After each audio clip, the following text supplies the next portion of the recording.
नमस्कार जय जगन्नाथ मु रेखा आपन को स्वागत करुच्ची मोर गोटे मिनी ब्लॉग रे आउ सब बड़ मान को मोर नमस्कार।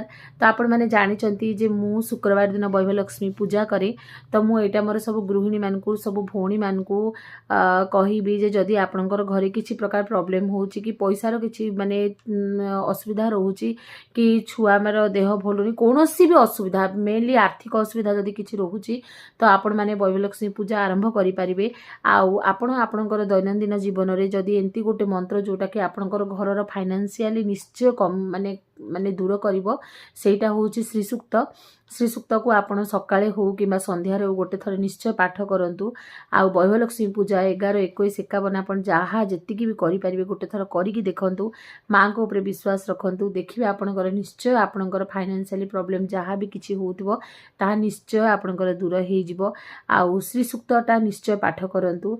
रहिली जय जगन्नाथ जय मां महालक्ष्मी।